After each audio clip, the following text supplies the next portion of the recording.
2020 সালের মাঝামাঝি করোনা যখন একেবারে পিক টাইমে অবস্থান করছিল, তখন রত্ন তার বিজনেস শুরু করেন এবং আসলেই তিনি তার নামের সার্থকতা প্রমাণ করেছিলেন। তিনি পরিবারের রত্ন হয়েই এখন আবির্ভূত হয়েছেন, কারণ পরিবারের যখন কিছুটা অর্থনৈতিক সমর্থন দরকার ছিল, তখন তিনি তার বিজনেস শুরু করেন মাত্র 2000 টাকা দিয়ে, এবং তার বিজনেস এখন প্রায় লাখ টাকার ওপরে, যেটি অনেকের জন্যই অনুপ্রেরণা হতে পারে।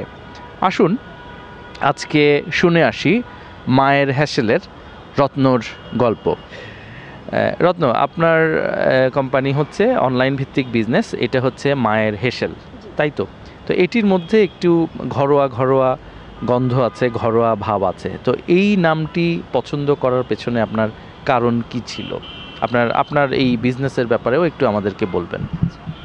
2020 সালের 1 জুলাই আমার মায়ের হেসেলের কাজটা শুরু করেছিলাম। আমি চিন্তা করলাম, যেহেতু মায়ের হাতে রান্না দিয়ে কাজটা শুরু করেছি, সেহেতু মায়ের হেসেল নামটা দিলে হয়তো বা একটু ঘরোয়া ছোঁয়াটা থাকবে এবং সবার মনে আমি জায়গা করে নিতে পারবো। এখন আপনি কি নিয়ে ব্যস্ত আছেন? আলহামদুলিল্লাহ, এখন আমি বিজনেস, সংসার, পড়াশোনা এবং সন্তান নিয়ে ব্যস্ত আছি। মাসিক সেল আপডেট হচ্ছে 10,000+। আমি উই গ্রুপে প্রথম 2000 টাকা পুঁজি নিয়ে শুরু করেছিলাম চুইঝালটা, এবং হোমমেড ফুডটা যেটা ছিল ওটা ঘরেই যেটুক আটা ছিল সেটা দিয়েই শুরু করেছিলাম। এবং মানে প্রথম যেদিন রাতের বেলা পোস্ট দিলাম উই গ্রুপে, প্রথম বিসমিল্লাহ বলে, সেদিন রাতের বেলা আমাকে সাথে সাথে একজন নক করলো যে, আপু আমার 20 পিস ফ্রোজেন রুটি লাগবে এবং 20 পিস পরোটা লাগবে, আপনি কি দিতে পারবেন কিনা। আমি সাথে সাথে আম্মুকে জানালাম, আম্মু আব্বু দুজনেই খুব খুশি হয়েছে। এবং হঠাৎ করে ভাবলাম যে আমার জেলা যেহেতু বাগেরহাট, সেহেতু আমি একটু আমাদের বাগেরহাটের জেলা ব্র্যান্ডিং পণ্য চুইঝাল নিয়ে কাজ করতে পারি। আমি আমার পরিবারকে জানালাম, তারা আমাকে সাপোর্ট করলো। তারপর বাবার কাছ থেকে 2000 টাকা পুঁজি নিয়ে আমি বাগেরহাট থেকে চুইঝাল আনালাম এবং চুইঝালগুলো দিয়ে আমি প্রথম পোস্ট দেওয়া শুরু করলাম। অনলাইন বিজনেসে চুইঝাল নিয়ে কাজ করাটা অনেক অনেক চ্যালেঞ্জিং, তারপরও আমি শুরু করেছি। আলহামদুলিল্লাহ, খুব ভালো রেসপন্স। গত 1 বছরে আপনি 86 কেজির ওপরে চুইঝাল বিক্রি করেছেন, 5 পিস পপকর্ন বিক্রি করেছেন এবং অন্যান্য আরও অনেক পণ্য বিক্রি করেছেন। তো মাত্র 2000 টাকা দিয়ে শুরু করে আপনার আজকের এই অবস্থা, তো কিভাবে এলেন এই পর্যায়ে? আপনার পণ্যটাকে দর্শকের কাছে এমনভাবে উপস্থাপন করতে হবে যেন আপনার পণ্যটা তার মনের মধ্যে একটা আক্ষেপ তৈরি করতে পারে, না এই পণ্যটা আমার প্রয়োজন, এই পণ্যটা আমার কিনতে হবে। চুইঝাল এমন একটি মশলা জাতীয় খাবার যা একটু দামি, সবাই হয়তো বা কিনে মানে ক্রয় ক্ষমতার মধ্যে থাকে না, তারপরেও তারা চেষ্টা করে, না এটার স্বাদ একবার হলেও আমাকে গ্রহণ করতে হবে। আমি চাই আমার চুইঝালটা মানুষের মধ্যে একটা কিউরিসিটি তৈরি করুক যে আচ্ছা এই চুইঝালটার মধ্যে এমন কি আছে যে মানুষ এত দাম দিয়ে কিনে খায়। আমি সেটাই চাই। ইনশাল্লাহ আলহামদুলিল্লাহ আমি উই গ্রুপের মাধ্যমে সেই জিনিসটা অর্জন করতে পেরেছি, যে মানুষের মনে একটু কিউরিসিটি সৃষ্টি করতে পেরেছি যে হ্যাঁ চুইঝালটা একবার হলেও খেয়ে দেখতে হবে। এখন পর্যন্ত উই গ্রুপে আমার সেল আপডেট 1,73,461 টাকা। আপনার পণ্যগুলো মূলত কি? আমার সিগনেচার আইটেম হচ্ছে বাগেরহাটের জেলা ব্র্যান্ডিং পণ্য দেশি চুইঝাল, পপকর্ন, খেসারি এবং বিলুপ্ত প্রায় মাদুলি গয়না। যেহেতু উই গ্রুপ একটি দেশীয় পণ্যের বিজনেস প্ল্যাটফর্ম, সেক্ষেত্রে আমার দেশকে প্রেজেন্ট করবে, আমার অস্তিত্বকে প্রেজেন্ট করবে।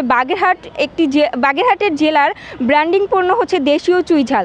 তো আমি এই চুইঝালটাকে সবার কাছে উপস্থাপন করার জন্য চুইঝালটাকে বেছে নিয়েছি, কারণ এটি একটি মশলা জাতীয় খাবার, এটা বিখ্যাত।